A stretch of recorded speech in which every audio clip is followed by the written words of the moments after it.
voy a poner falta. Sí, porque la indicación es empezar con el apellido. A veces me hacen un revoltijo y me ponen nombres de ustedes, nombres de otras personas que no están. Entonces recordemos que solamente es el nombre de ustedes, empezando por el apellido, por favor. ¿Alguna pregunta de lo que les comenté ahorita con respecto a la plataforma?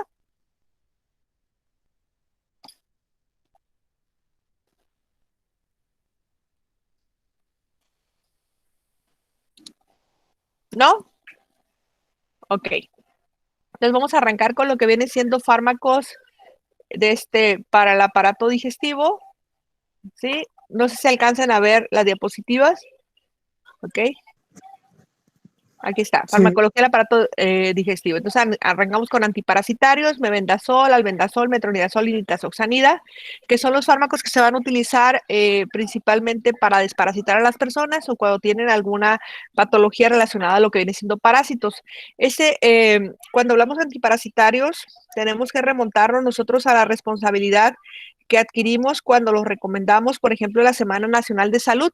A los pacientes a veces sin considerar los hábitos higiénicos dietéticos que tengan los pacientes.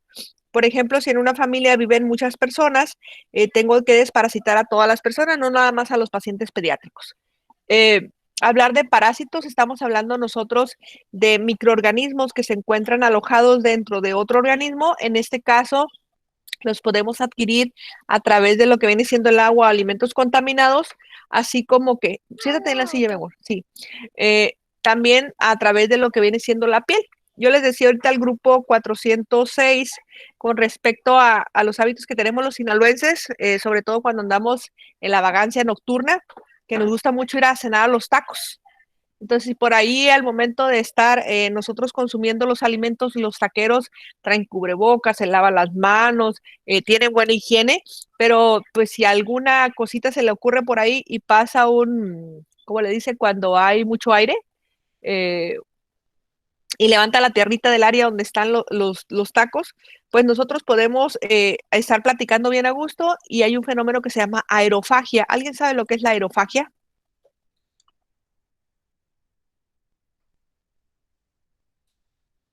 no, profe. La aerofagia es cuando nosotros estamos hablando y estamos tragando aire. Es algo muy común en los pacientes pediátricos cuando al momento de lactarse o darse biberón, la boquita no cubre completamente la mamila y ellos están succionando aire y lo están tragando. Por eso a los lactantes lo que se hace después de darles biberón o darles seno materno es tratar de dar unos golpecitos en la espalda para que el paciente eructe. Entonces, cuando nosotros comemos algún alimento y eructamos es porque tenemos ese fenómeno de aerofagia. Entonces, imaginemos que estamos en los tacos bien ricos ahí enfrente del Banorte que está enfrente de la escuela y pues pasa un ventarroncito así. Aparte ahí hay baldíos donde las personas defecan al aire libre. En esas situaciones de fecalismo, pues las heces se secan en el transcurso del día con el sol, entonces llega el remolino y nosotros estamos bien a gusto tomando y comiendo y nos tragamos los parásitos. Y a través de la piel. Sí, nosotros vámonos a la playa y las personas defecan ahí en la arenita y nosotros andamos en la playa caminando. Yo les decía en el arenero de los gatos, pero puede ser en la playa. Y pues a través de esa secación del aire libre de las heces, esos parásitos pueden inocularse o pueden entrar a través de nuestra piel. Entonces, son fenómenos de transmisión de los parásitos. Pudiéramos clasificarlos de diferente, por ejemplo, a nivel de lo que vienen siendo las células, son unicelulares o pluricelulares, y dentro de los síntomas generales que van a presentarse con los pacientes que tienen parasitosis es la presencia de náuseas, vómito, aumento de peso, perdón, aumento de apetito o la ausencia del apetito, pérdida de peso, disminución de crecimiento, dolor abdominal, cefalea y anemia. Hay unos memes ahí de algunas personas que dicen, es que yo como lo que sea y nunca engordo. Y en el centro, bueno, en el otro lado, el meme no dice, oílo, el parásito que está dentro de la persona, no, es que dice, es que se come y nunca engorda. Pues sí, pues en ocasiones pueden verse asociados no problemas del metabolismo como sería el paciente hipertiroideo, sino con problemas de parasitosis. El diagnóstico lo vamos a hacer a través de un estudio donde nosotros encontramos en las heces del paciente la presencia de huevos o quistes o incluso durante la exploración física del paciente. Por ejemplo, en el caso de la oxuriasis, encontramos nosotros en la noche la presencia de esos parásitos que son como pequeños filamentos que les gusta migrar a la zona perianal ocasionando comezón. En los pacientes pediátricos esa comezón puede ser tan intensa que puede darles a los pacientes alguna alteración de conducta, como viene siendo la presencia de insomnio, somnolencia, llanto o la presencia de pesadillas. Otra de las cosas que les decía yo a mis alumnos, y me encanta sobre todo la afición del niño y el adolescente, es, no sé si han visto la película la de la dama y el vagabundo, donde están compartiendo un espagueti los perritos. Entonces, en el caso de la parasitosis, por ejemplo, de Ascaris lumbricoides, el Ascaris lumbricoides se caracteriza por tener lo que viene siendo la edad adulta, la diferenciación sexual. Tenemos Ascaris mujeres y Ascaris machos, o sea, hembras y machos, y esos copulan y tienen más parásitos. Al momento de nosotros adquirirlos a través de la presencia de huevos o quistecitos, pasan a la circulación, en la circulación migran a lo que viene siendo el pulmón, recordemos un poquito la circulación mayor, entonces pasan a través de las venas, llegan a los pulmones a través de la aurícula derecha, de la aurícula derecha migran al ventículo derecho, luego pasan a través de la arteria pulmonar a los pulmones, y ahí en los pulmones se eclosionan. Entonces, como hay niños y niñas o hembras y machos, estos tienen sexo y en ese caso se reproducen. Y a nivel pulmonar eclosionan esos huevecillos formando larvas que pueden ser en miles de ellas y esas ocasionan síntomas pulmonares. Es cuando nosotros vemos al paciente sobre todo que refiere mucha comezón de la nariz. Puede ser por la consecuencia no solamente de la histamina, sino también la presencia de parásitos. Y pues yéndonos a la película, pues el espagueti podría ser la presencia de esa larva o de lo que viene siendo esa Ascaris lumbricoides, porque miden aproximadamente 30 centímetros hablando de los adultos. Entonces, esa larva eclosiona a nivel pulmonar, ocasionando un síndrome o un tipo de neumonía parasitaria, y pues para poder quitarla, pues no le sirven los antibióticos, tenemos que dar antiparasitarios. Eh, los pacientes la pueden regurgitar. Yo siento una molestia en la garganta y resulta que no es una flema, no es un esputo, es un parásito y migra hacia lo que viene siendo ahora el estómago, desde ya la larva madura y se reproduce en el intestino, ocasionando problemas de oclusión, pero también pueden salirse a través de la nariz. En el paciente, ustedes pueden poner Ascaris lumbricoides, fotos en el Google, y van a ver cómo pueden ocasionar problemas obstructivos muy severos a nivel de la nariz y por eso da comezón en la nariz en ocasiones por los parásitos. Hay otros que van a ser mucho más chiquititos y no los podemos ver. Al momento de clasificar, entonces los podemos clasificar en protozoarios si son de una célula, por ejemplo, en el caso de las amibas, o metozoarios en el caso de las Ascaris lumbricoides que les decía ahorita, con cuestión en lo que tiene que ver, en este caso, la diferenciación sexual. También lo podemos clasificar en sarcomastigospora, que es la presencia de pseudópodos que tienen estos parásitos, o cilios, y también en ampicomplexa, que tiene organelos, o sea, no solamente es machos y hembras, sino también tienen intestino, corazón y todo ello, y microspora, que en este caso son parásitos intracelulares muy complejos que lo que van a hacer es inyectar al paciente productos infecciosos que pueden ocasionar esos procesos inflamatorios. Eh, También los podemos clasificar en metozoarios, y esos a su vez se van a clasificar en nemátodos o platelmintos. ¿Qué es eso? Los nemátodos son los gusanos redondos como las amibas y los platelmintos son gusanos planos como este que vemos aquí, que son similares a las hojas o las cintas. Ya yéndonos a lo que nos compete hablando de farmacología, los fármacos que vamos a utilizar para algunos tipos de parásitos, por ejemplo, para Ascaris lumbricoides, pudiéramos tratar a los pacientes con albendazol y mebendazol. Pero, por ejemplo, si yo tengo una forma de parasitaria, en este caso, parásitos que se transmiten de vía sexual, como viene siendo la presencia de tricomonas o yardias, en este caso voy a dar metronidazol o nitazoxanida. Hablando de mebendazol y albendazol, lo que hacen es llegar a interrumpir el proceso, hablando de lo que viene siendo la farmacocinética. El mebendazol interfiere con la formación en el parásito, la formación de túbulos celulares, lo que hace que el parásito se destruya, produce una autolisis. En el caso del albendazol, así como hablábamos del efecto bactericida y bacteriostático, llegan en los parásitos reduciendo la carga energética. Entonces, dentro de la luz intestinal, nosotros tenemos un fenómeno que se llama peristalsis, y esa peristalsis hace que el parásito se desplace ya sea de la cavidad oral hacia el ano, y por lo tanto el parásito se evacúa a través de las evacuaciones. Eh, Metronidazol lo que hace es inhibir la formación de ácidos nucleicos, produciendo una lisis o una muerte celular. Dentro de estos parasitarios, el metronidazol es el único que tiene un efecto de este antibiótico también. Por eso lo vamos a utilizar en muchas ocasiones para erradicar problemas de Helicobacter pylori, que es un problema de una bacteria que se aloja en lo que viene siendo el estómago, haciendo que se produzca más ácido clorhídrico, y también lo vamos a utilizar, por ejemplo, en lesiones donde tenemos la presencia de bacterias, en este caso, que no necesitan oxígeno para replicarse, por ejemplo, en el caso de los pacientes con pie diabético. Metronidazol también nos ayuda para la amibiasis, ya sea intraintestinal o extraintestinal, y la posología ahorita la vamos a ver. Hablando de nitazoxanida, lo que hace es inhibir la polimerización de la tubulina, que es una proteína que se encuentra dentro del parásito, provocando la muerte del mismo. Entonces, cuando damos las indicaciones para desparasitar a una paciente, le decimos que lo haga junto con los alimentos, de preferencia con lo que viene siendo alimentos ricos en grasa, de tal manera que eso va a inducir a que la absorción sea mucho más lenta, aumentando la vida media del fármaco. Se metabolizan en hígado y se eliminan a través de la S-silorina, y pues tienen diferentes indicaciones.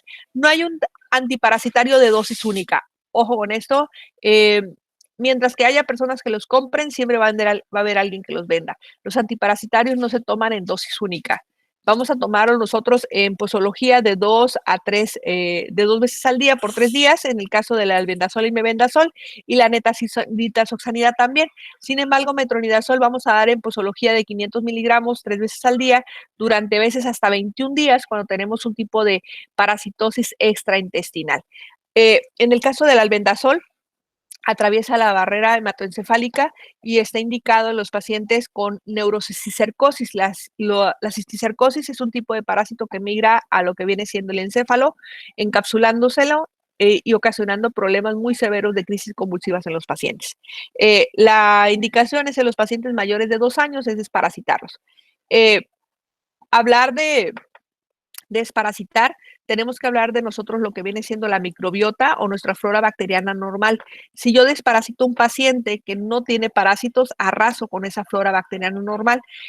Esa tiene una historia muy bonita, porque dependiendo si nosotros nacimos por vía vaginal, vamos a estar colonizados de una forma muy diferente a los pacientes que fueron obtenidos por vía cesárea o por vía abdominal. De igual manera, si en mi familia yo tengo muchos pacientes o tengo muchas personas que conviven con esos pacientes, pues va a ser muy diferente a si en mi casa mi mamá trata el hogar como si fuera un quirófano donde todo lo limpia con cloro, con alcohol, o de igual manera si yo voy a la guardería o solamente estoy con mi familia, y si mis hábitos higiénico-dietéticos. Entonces, para ese tipo de pacientes tengo que hacer un traje a la medida y, repito, no desparasitarlos nomás porque sí. Si desparasito a un miembro de la familia y tiene parásitos y los demás pacientes se habían salvado, pues los parásitos van a salir y se les van a meter a las otras personas, porque al hacer contacto, por ejemplo, con la ropa, con la toalla, con la ropa de cama, con sentarme en el sillón, los parásitos van a migrar adentro del cuerpo de la otra persona. Entonces, tienen sus indicaciones muy importantes y también tienen los efectos adversos. Ningún antiparasitario se lleva bien con el alcohol, ninguno.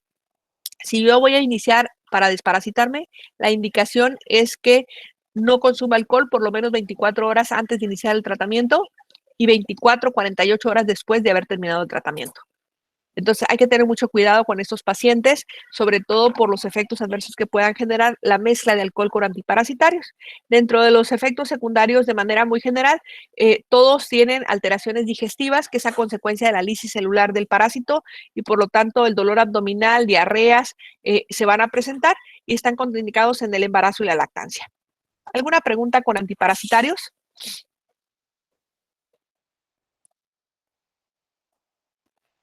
Entonces no es recomendable desparasitarse cada 6 meses.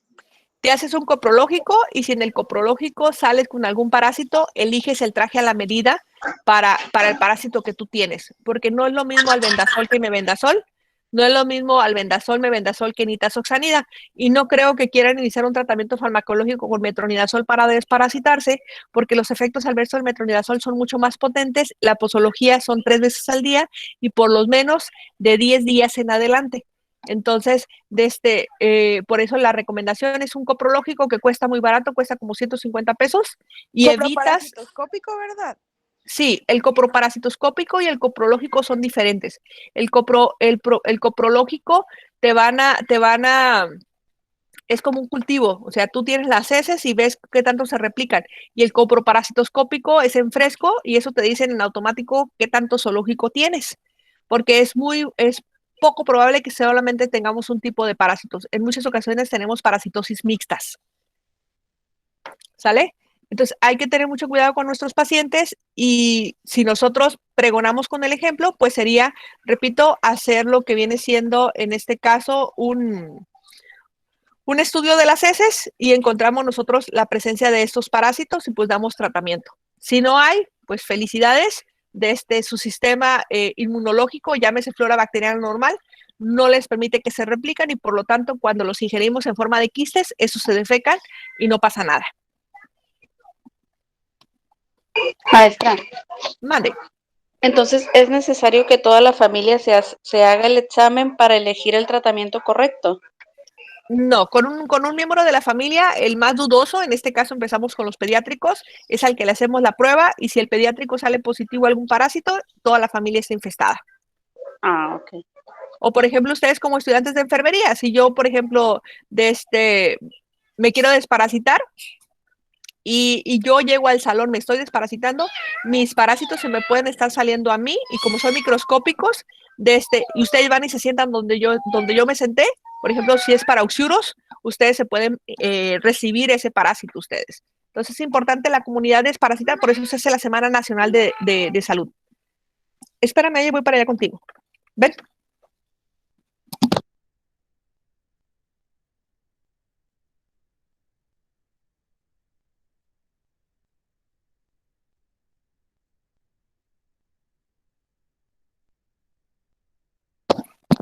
¿Alguna otra pregunta, jóvenes, con antiparasitarios? Siempre es pregunta de examen con respecto a que se recomiendan junto con los alimentos los fármacos antiparasitarios. Entre más grasosa sea la comida, más lento es la absorción del fármaco y mayor efecto hace dentro de la luz intestinal.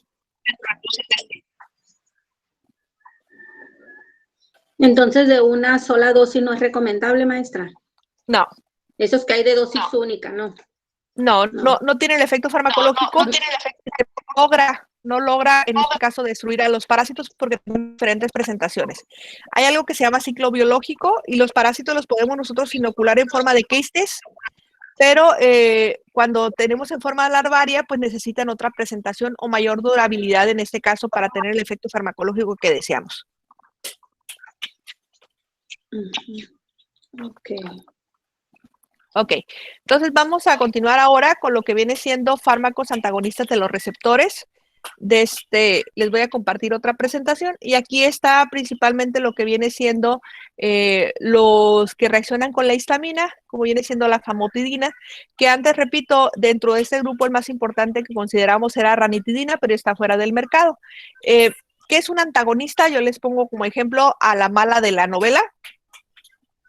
¿Y por qué? Porque es el que inhibe, en este caso, a los receptores de histamina para que no hagan su función, hablando de la secreción de ácido gástrico a través de las células parietales.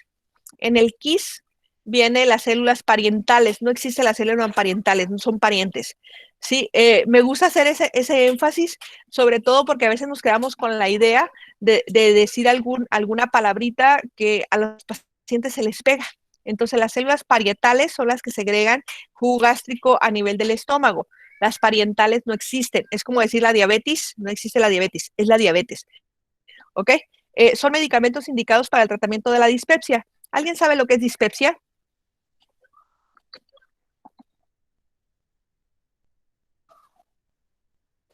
La dispepsia es el trastorno de la digestión que aparece después de las comidas y los síntomas más frecuentes son náuseas, pesadez, dolor de estómago, ardor, flatulencia y también se describe como el malestar en lo que viene siendo en las personas cuando comen muy rápido o se sacian muy rápido.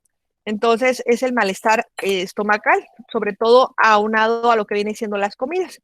En este caso, los medicamentos indicados para la dispepsia cada vez son menos porque tenemos otros fármacos que se llaman inhibidores de la bomba de protones, donde forma parte en este caso el omeprazol, el antoprazol, el esomeprazol, que van también inhibiendo la secreción, en este caso del ácido clorhídrico.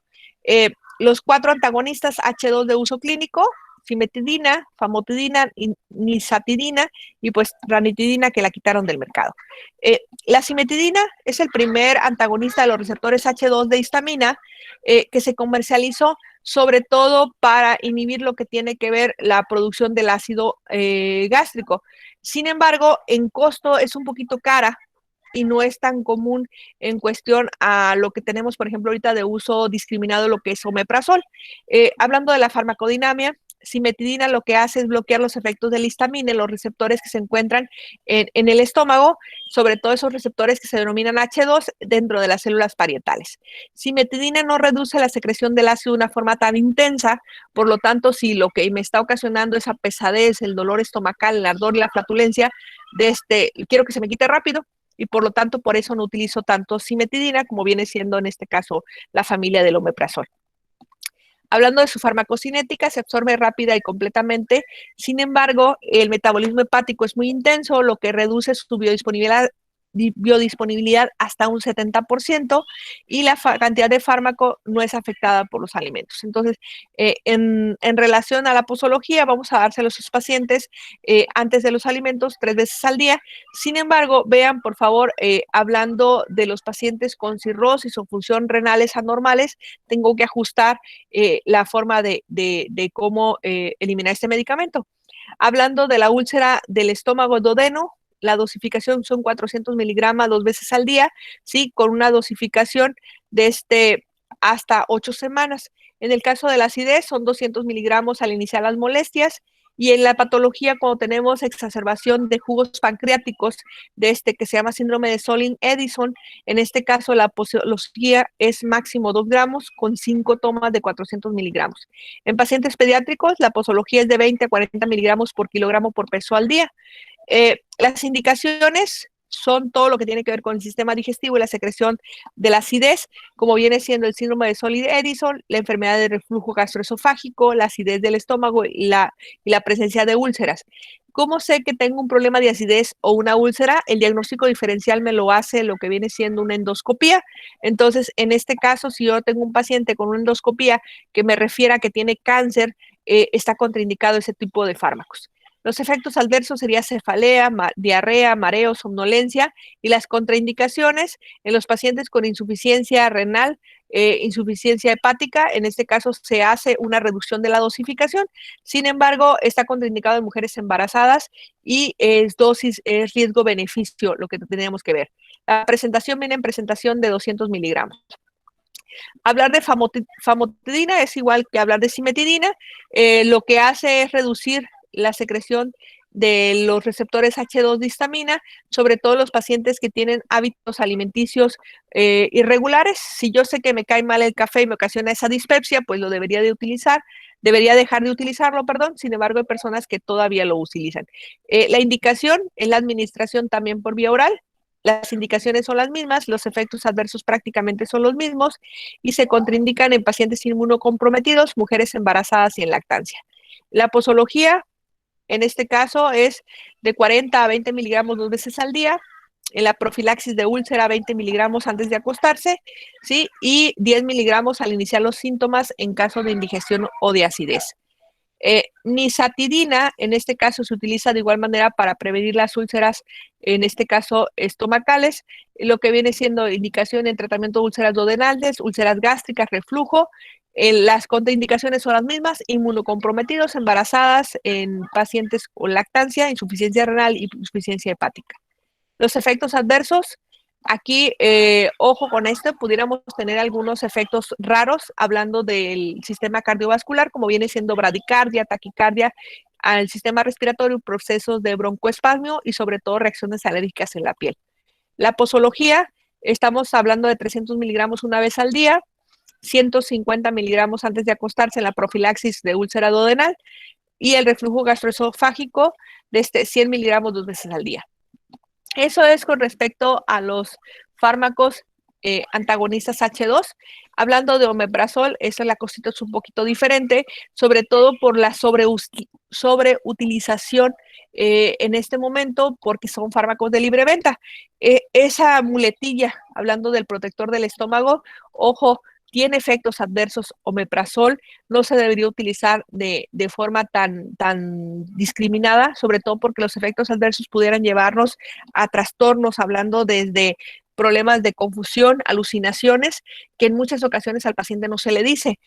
Omeprazol es un derivado de ciertos ramos de fármacos que forman anillos benzilmidazolínicos, que lo que hace es inhibir de una forma tajante la secreción del ácido clorhídrico, y sobre todo al inhibir una enzima que lo que hace es que las células parietales no produzcan el ácido clorhídrico. El mecanismo es una capacidad selectiva al inhibir la secreción de la bomba de protones de esa célula, ¿sí? Y actúa en la formación de ácido clorhídrico, lo que hace que nuestro paciente de una manera tajante no pueda digerir los alimentos. Recordemos que el ácido clorhídrico tiene una función y en este caso omeprazol la inhibe. Hablando de las características principales de farmacocinética y farmacodinamia, la farmacodinamia, estamos hablando de la inhibición de esa enzima, la hidrógeno potasio ATPasa, que el efecto de dosis dependiente va a ser de los pacientes, hablando de los primeros 4 días de tratamiento, ya tenemos un efecto máximo. O sea, al principio infiltramos al paciente con este medicamento, que lo podemos utilizar por vía intravenosa o por vía oral, y hablando de lo que viene siendo su absorción, es rápida. A las primeras horas tenemos nosotros efectos terapéuticos. Si lo utilizamos por dosis única, el efecto de biodisponibilidad es de un 40%, y si lo utilizamos por más de 4 días, el efecto es de más del 60%. Se metaboliza a nivel hepático y se elimina a través del riñón, por lo tanto hay que tener mucho cuidado en los pacientes diabéticos, sobre todo la utilización crónica de ellos. Omeprazol puede tener efectos adversos como diarreas, cólicos, sensibilidad o la disminución de la sensibilidad, por eso le decía a los diabéticos, la presencia de cefalea, alteraciones en la piel, dolores intensos y transitorios, desde que hacen que el paciente no suspenda el tratamiento por el riesgo-beneficio y la idea de que esos fármacos son beneficiosos. Cuando estamos hablando de las indicaciones, son las mismas que utilizar los otros fármacos, hablando del tratamiento de esofagitis, úlceras duodenales. Les decía que lo puedo administrar por vía oral o vía intravenosa. Y vean, por favor, en el caso de la dosificación, el utilizarlo nosotros en esos pacientes, por lo menos tenemos que utilizarlo de 4 a 8 semanas, ¿sí? Y después de eso suspenderlos. Pero imaginémonos que tenemos un paciente de 60 años que va con nosotros por una esofagitis erosiva, un paciente que estuvo en el área de urgencias por reflujo gastroesofágico y con hemorragias, pues va a querer seguir utilizando ese tipo de fármacos porque se siente a gusto. Pero repito, aquí la indicación en estos pacientes es nosotros encontrar la causa, si son hábitos higiénico-dietéticos, tratar de nosotros educar al paciente para que los deje de hacer. Por ejemplo, si el consumo de cafeína, el consumo de tabaco, el nivel de estrés condiciona que el paciente tenga una hipersecreción gástrica o la presencia de Helicobacter pylori, pues también nosotros debemos de tratar esa causa para que nuestro paciente después de 8 semanas pues suspenda la utilización de omeprazol. Pero tengo un paciente de 60 años que se le indicó omeprazol por primera vez.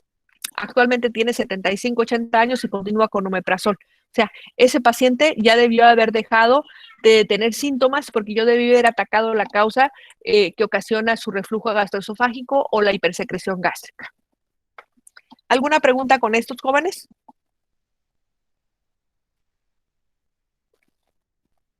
Pues espero que tengan muchas dudas porque el día viernes tienen examen de estos dos temas, de lo que vienen siendo fármacos para la hipersecreción gástrica y también lo que vienen siendo antiparasitarios. Que tengan bonito día, jóvenes. ¿El examen es el jueves o el viernes? La plataforma viene para el día viernes. Ah, ok. Gracias. Pero revísenlo, no me Gracias. crean, porque cualquier cosa que pueda pasar en la plataforma, tienen que entrar ustedes el jueves a hacer el quiz y le pican al examen a ver si está abierto de una vez. ¿Sale? Está bien, maestra. Ándele pues, tenga bonito día. Buen día. Bye. Gracias, maestra. Adiós, maestra. Bye.